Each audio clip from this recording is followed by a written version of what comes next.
देखिए, हम लोग रासायनिक अभिक्रिया और समीकरण के प्रश्न उत्तरों का हम लोग अध्ययन कर रहे हैं, जिसमें पहला अध्याय जिसका नाम है रासायनिक अभिक्रिया और समीकरण, जिसमें हम लोग पृष्ठ संख्या 6 पर जो प्रश्न था उन प्रश्नों का हम लोग हल कर चुके हैं या उसके बारे में जान चुके हैं, और पृष्ठ संख्या 11 पर के भी जो प्रश्न हैं उनको भी हम लोग बना चुके हैं।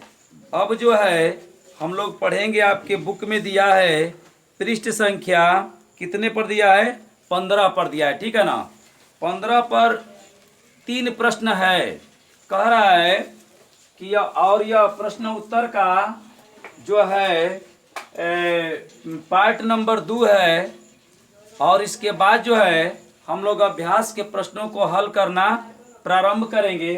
तो देखिए, अध्याय है 1 रासायनिक अभिक्रिया एवं समीकरण, पार्ट 13 है और बॉक्स नंबर 3 है, ठीक है।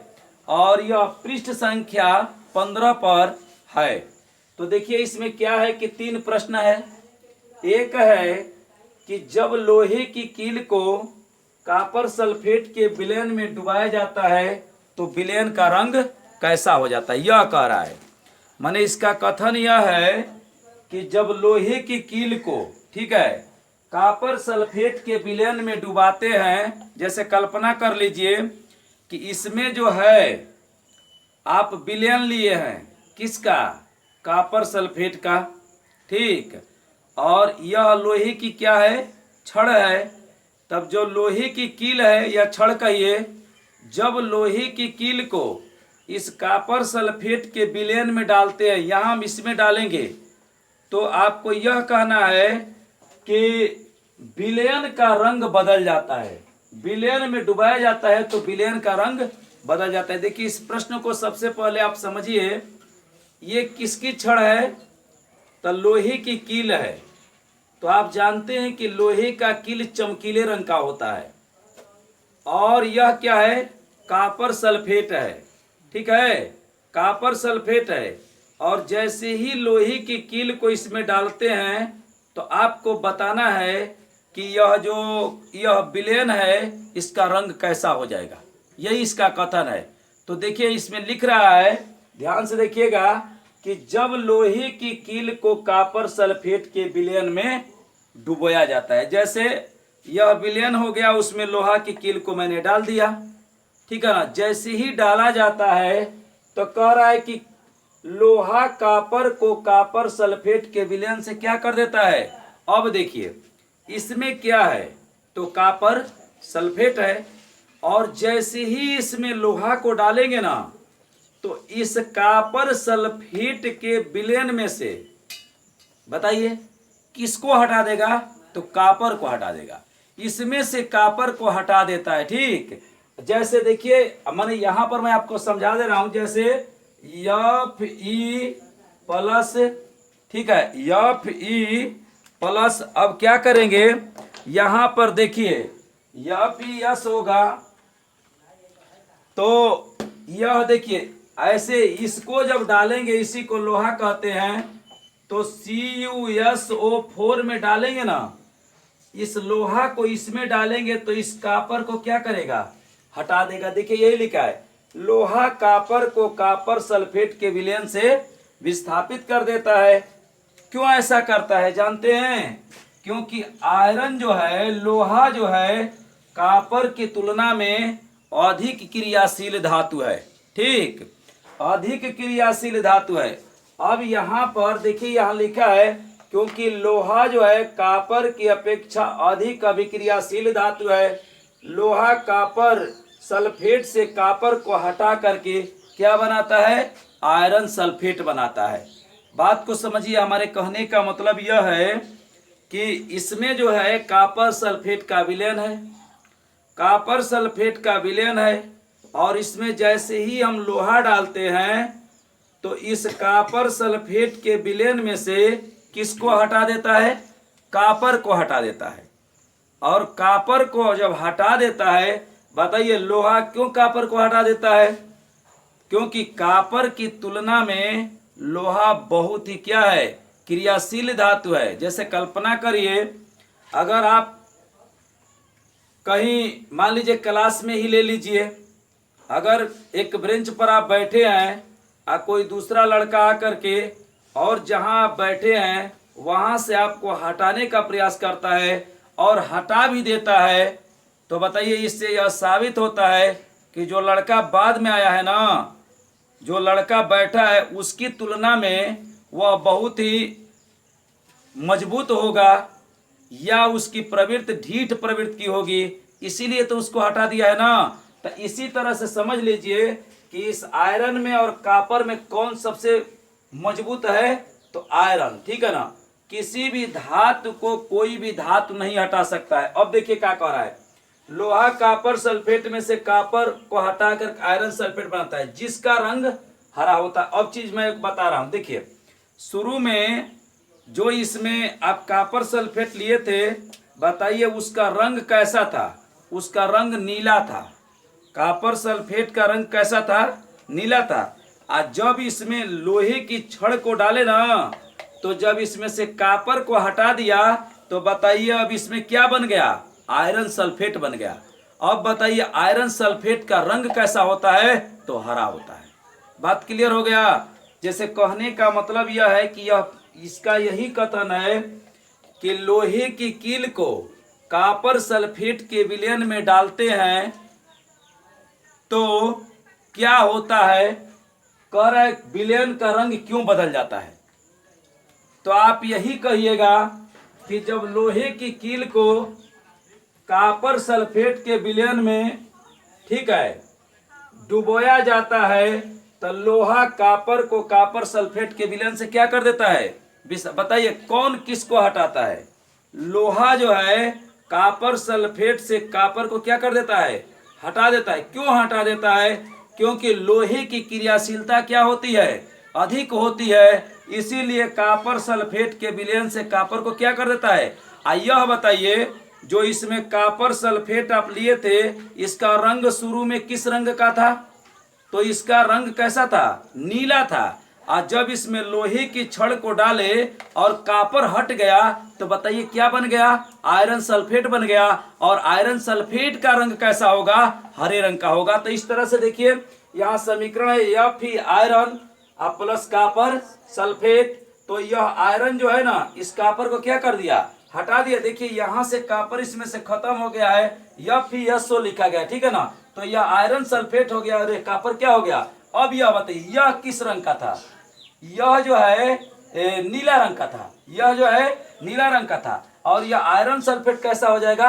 हरा रंग का हो जाएगा। और एक जगह से हट रहा है। देखिए यह एकल विस्थापन में भी हो सकता है, ठीक है ना। अब देखिए S लिखा है, इसका मतलब ठोस है। AQ लिखा है, विलयन है। और यहाँ कॉपर सल्फेट का विलयन है, यहाँ पर आयरन सल्फेट का विलयन है और यहाँ पर कॉपर क्या है? ठोस है। तो ऐसे आप समझ गए हैं इस चीज को ना। जो कॉपर सल्फेट है वह किस रंग का होगा? नीला रंग का होगा। और जब उसमें लोहा डालेंगे तो वह किस रंग का हो जाएगा? हरा रंग का हो जाएगा, ठीक है ना। और क्यों बताइए कौन किसको हटा देगा? आयरन जो है कॉपर सल्फेट में से कॉपर को हटा देगा। क्यों हटा देगा? क्योंकि कॉपर की तुलना में आयरन क्या होता है? ज्यादा क्रियाशील धातु है, ठीक है ना। अब देखिए प्रश्न नंबर 2 हम बता रहे हैं। प्रश्न नंबर 2, क्रियाकलाप 1.10 से भिन्न द्विविस्थापन अभिक्रिया का उदाहरण बताइए। देखिए बात को समझिए हम क्या कह रहे हैं।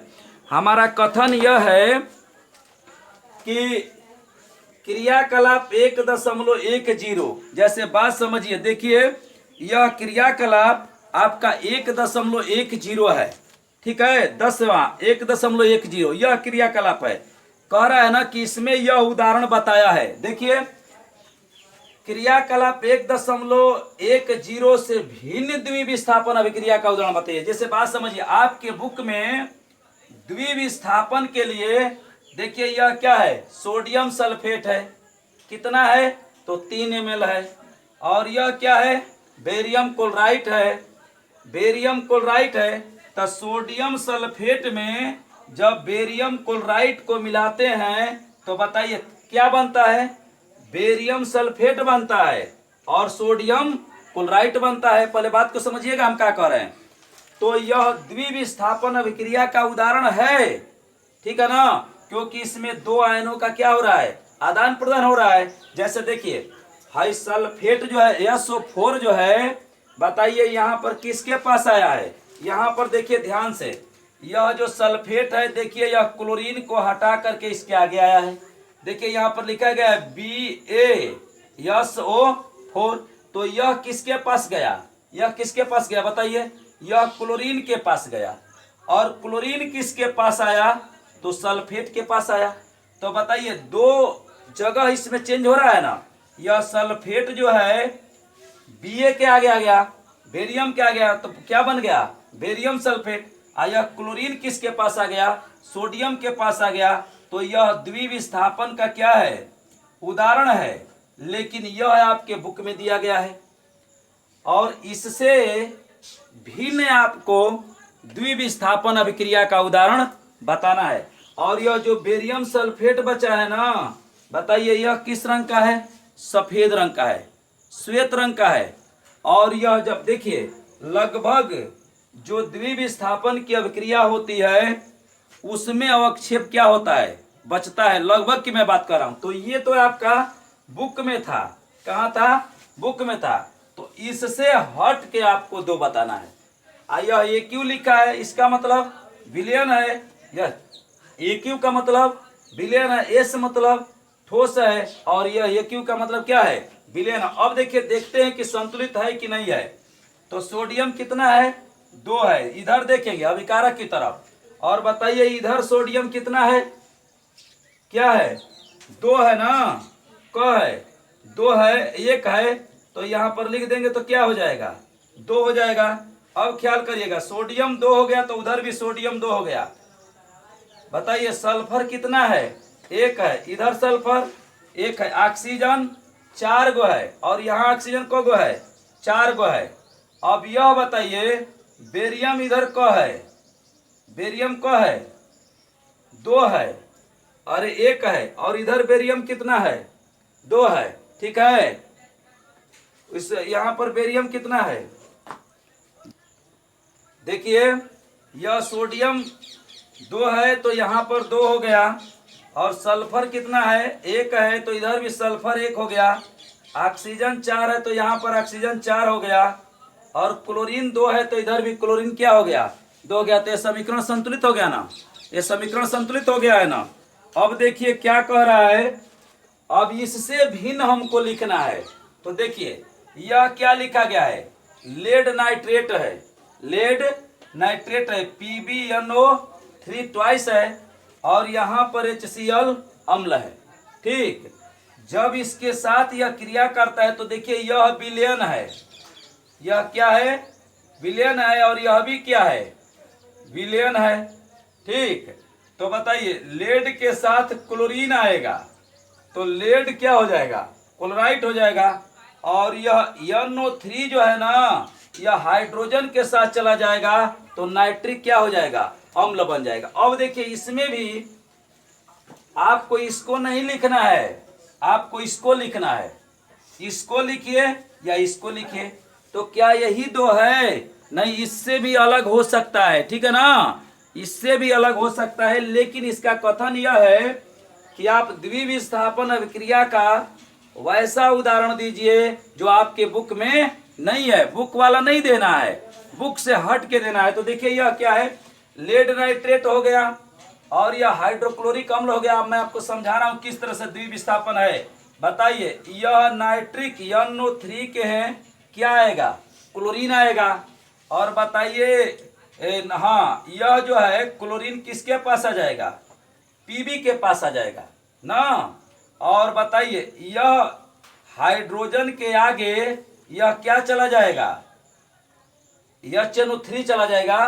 बताइए यह क्लोरीन जो है किसके जगह पर आएगा, NO3, इसको हटा दीजिए यहाँ पर, और यह क्लोरीन जो है Pb के आगे आ जाएगा, तो यह इसके जगह पर आया, और यह NO3 जो है वह H के क्या हो जाएगा, आगे चला जाएगा। बात समझ में आ रहा है।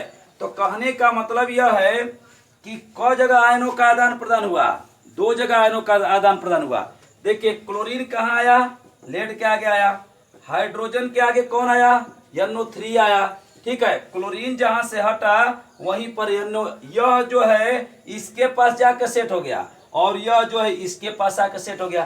तो दो जगह का आयनों का आदान प्रदान हो रहा है, इसलिए यह द्विविस्थापन अभिक्रिया का उदाहरण है। और यह विलयन हो जाएगा, यह क्या हो जाएगा, ठोस हो जाएगा, और यह भी क्या हो जाएगा, विलयन हो जाएगा। ठीक है, एक क्यों। अब देखिए, अब संतुलित देख लीजिए, बताइए लेड कितना है, 1 है, इधर लेड कितना है, 1 है। अब यह बताइए N नाइट्रोजन कितना है, 2 है।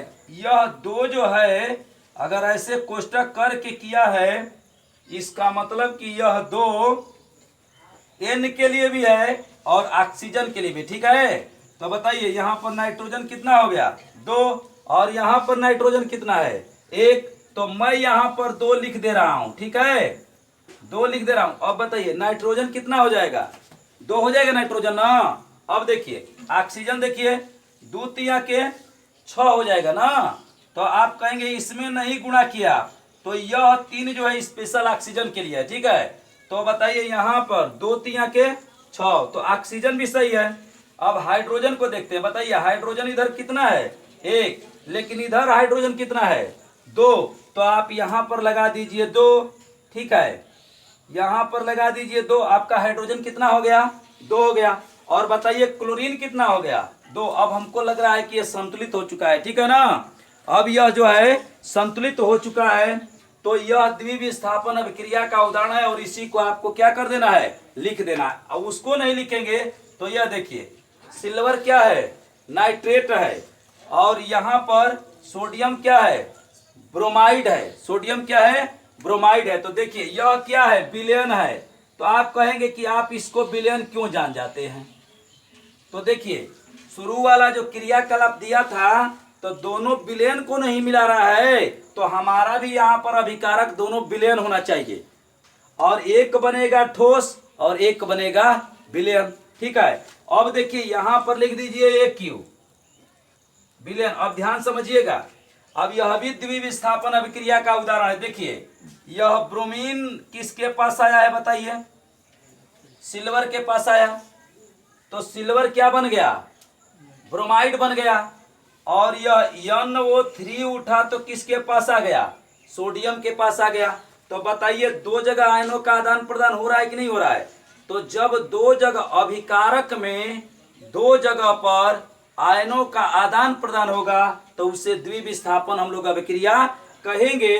तो इस प्रश्न के लिए यह आपके पाठ्य पुस्तक का क्रियाकलाप है, जिसको मैं पढ़ाया हूं, और उसके अलावा 2 अन्य और क्रियाकलापों को आपको क्या करना है, लिखना है। तो इसको लिख दीजिए या इसको लिख दीजिए। ठीक है, या अगर कोई दूसरा भी जानते हैं तो उसको भी लिख सकते हैं, लेकिन वह द्विविस्थापन अभिक्रिया का उदाहरण होना चाहिए। ठीक है ना, उसमें 2 जगह आयनों का आदान प्रदान होना चाहिए। अब देखिए प्रश्न संख्या 3, निम्न अभिक्रियाओं में उपचयित, बताइए उपचयित को क्या कहते हैं, उपचयन कह सकते हैं, तथा अपचयित। बहुत से बच्चे जो हैं उपचयित और अपचयित देख करके परेशान हो जाएंगे, क्योंकि उन्होंने पढ़ा है उपचयन और अपचयन। तो देखिए इसको मैं समझा दे रहा हूं कि उपचयित को आप उपचयन समझिएगा, उपचयन, इसको यह समझिएगा, और अपचयित को क्या समझिएगा, अपचयन समझिएगा। क्या समझेंगे, इसको उपचयन समझिएगा, और इसको क्या समझेंगे, इसको क्या समझेंगे, उसको अपचयन समझिएगा। अब देखिए पदार्थों की पहचान करिए, इसमें पदार्थों का पहचान करना है कि कौन सा पदार्थ उपचयित हो रहा है और कौन सा पदार्थ अपचयित हो रहा है। मैं इसी को बोलूंगा, उसको नहीं बोलूंगा। उपचयन और अपचयन नहीं बोलेंगे, आपको उपचयन और अपचयन का मतलब हम समझा चुके हैं। ठीक है ना। अच्छा बताइए यह चीज आपको बढ़िया समझ में आया ना, कोई दिक्कत नहीं ना है। अब देखिए यहाँ पर निम्न अभिक्रियाओं में, निम्न मतलब होता है नीचे, ठीक है, और यह अभिक्रिया है, जैसे देखिए सोडियम ऑक्सीजन, सोडियम ऑक्सीजन। अब एक हमको बात बताइए, यहाँ पर सोडियम है ना, यहाँ पर सोडियम है ना, और बताइए यहाँ पर सोडियम के साथ क्या हुआ है, ऑक्सीजन जुड़ गया है, ऑक्सीजन जुड़ा है ना। तो एक हमें बात बता दीजिए कि यह सोडियम था और इसके साथ ऑक्सीजन जुट गया, तो बताइए जब ऑक्सीजन जुटता है तो हम उसको क्या बताए हैं? उपचयन बताए हैं। क्या बताए हैं? उपचयन कि उपचयित बताए हैं? बताइए, उपचयन बताए हैं कि उपचयित बताए हैं? तो कहिए दोनों में दोनों सही है। उपचयित कहिए या क्या कहिए? उपचयन कहिए ना, उपचयन कहिए। तो बताइए सोडियम में ऑक्सीजन क्या हो रहा है? बताइए सोडियम में ऑक्सीजन क्या हो रहा है? सोडियम में ऑक्सीजन जुड़ रहा है। देखिए यहाँ पर N ने बिना ऑक्सीजन का था और यहाँ पर ऑक्सीजन आ गया, तो सोडियम क्या हो रहा है? उपचयित हो रहा है। क्या हो रहा है? सोडियम उपचयित हो रहा है। अब यहाँ पर देखिए हाई O2 जो है ना, O2, इसमें देखिए इसमें हाई यहाँ पर Na के पास वो कहाँ से आया? तो यहीं से न गया होगा, यहीं से न निकला होगा, तो यहाँ पर क्या होगा? तो इसका मतलब कि ऑक्सीजन में से वो निकला है। इसका मतलब कि यह क्या हो रहा है? बताइए यह क्या हो रहा है? बताइए यह क्या हो रहा है? नहीं समझ रहे हैं? सोडियम के साथ जुट गया तो यह क्या हो गया? इसका यह उपचयित हो गया। सोडियम इसमें उपचयित हो रहा है और O2 इसमें क्या हो रहा है? तो अपचयित हो रहा है, क्योंकि वहां से निकल के वहां पर गया। बात समझ रहे हैं ना? अब बताइए, देखिए कि संतुलित है। उपचयन अपचयन समझ में आ गया? देखिए उपचयित में आपको ऑक्सीजन क्या होगा? उपचयित में ऑक्सीजन क्या होगा? जुटेगा। और अपचयित में ऑक्सीजन क्या होगा? हटेगा। तो सोडियम के पास ऑक्सीजन आया, तो सोडियम के पास ऑक्सीजन आके जुट गया, तो सोडियम का क्या हो रहा है? सोडियम क्या हो रही है? उपचयित लिख दे रहा हूं, उपचयित। और यह देखिए यह क्या हो रहा है? अपचयित हो रहा है। चयित, ठीक है। अब देखिए उसी तरह से उदाहरण नंबर 2 को हम समझते हैं। ठीक है, यह बताइए कि यह इसमें यहां पर आप ध्यान से समझिएगा, यहां पर समझिए। बताइए इसमें से CO है, कॉपर ऑक्साइड है, यहां पर तो ऑक्सीजन है, लेकिन क्या यहां पर ऑक्सीजन है? नहीं ना है, ऑक्सीजन नहीं ना है। तो आप हमें एक बात बता दीजिए कि इसमें से ऑक्सीजन क्या हो गया? नहीं है। देखिए इसका आप उत्तर लिखिएगा ना कि सोडियम उपचयित हो रहा है और O2 क्या हो रहा है? अपचयित हो रहा है। लेकिन संतुलित कर लीजिए थोड़ा। बताइए सोडियम कितना है? 2 है, और यहाँ पर सोडियम 1 है, तो यहाँ पर 2 लगा दीजिए। ठीक हो गया। तो बताइए सोडियम 2 हो गया और इधर सोडियम कितना हो गया? नहीं, सोडियम तो 1 था, 2 था ना, 2 हो गया। अब देखिए ऑक्सीजन कितना है? 2 है, और इधर ऑक्सीजन कितना है? 1 है। तो 2 करने के लिए यहाँ पर तो बढ़ाएंगे नहीं। देखिए कभी भी कोई भी अंक लिखना हो रासायनिक अभिक्रिया में या समीकरण में, तो हमेशा आप उसके आगे लिखते हैं, बीच में नहीं लिखते हैं। ठीक है ना? तो यहाँ पर यदि आप 2 लिख देंगे, यहाँ पर क्या लिख देंगे? 2 लिख देंगे। जब 2 लिख देंगे तो बताइए अब सोडियम क्या हो जाएगा? ऑक्सीजन देखिए 2 हो जाएगा, लेकिन सोडियम 4 हो जाएगा। यहाँ पर ऑक्सीजन सोडियम 2 ही रह गया, तो इसको हटा दीजिए और यहाँ पर क्या लिख दीजिए? 4 लिख दीजिए। क्या लिखेंगे? 4 लिखेंगे। ठीक है। अब देखिए आपको मैं बता रहा हूं, यहां पर ताकिएगा। बताइए यहाँ Cu के साथ वो था ना, वो है ना। अब यहाँ देखिए Cu के साथ वो है वो। इसका मतलब कि इसमें से ऑक्सीजन क्या हो रहा है? निकल रहा है। तो ऑक्सीजन निकलता है तो उसको क्या कहते हैं? अपचयन कहते हैं या अपचयित कहते हैं। तो इसको मैं लिख दूंगा अपचयित। ना जी, समझ में आ रहा है ना? अपचयित माने कॉपर ऑक्साइड क्या हो रहा है? अपचयित हो रहा है। अब यह बताइए, यह हाइड्रोजन है, हाइड्रोजन, और इसके साथ और इसको मिला के देखिए। बताइए इसमें वो नहीं था, लेकिन यहां पर देखिए ऑक्सीजन है ना? ऑक्सीजन।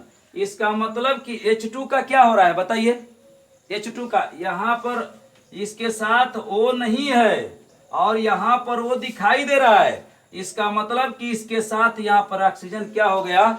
जुड़ गया। इसका मतलब कि यह क्या हो रहा है? उपचयित हो रहा है। उपचयित हो रहा है माने हाइड्रोजन उपचयित हो रहा है और कॉपर ऑक्साइड क्या हो रहा है? अपचयित हो रहा है। तो बात को समझिए। इस तरह से हम लोग पहला जो अभ्यास था रासायनिक अभिक्रिया और समीकरण, उसके प्रत्येक प्रश्नों का हम लोग उत्तर अच्छे तरीके से पढ़ चुके हैं। अब उसके वाक्य के प्रश्नों को हम एक्सरसाइज जो अभ्यास के प्रश्न है उसका हम लोग अध्ययन करेंगे। ठीक है, इस तरह से देखिए।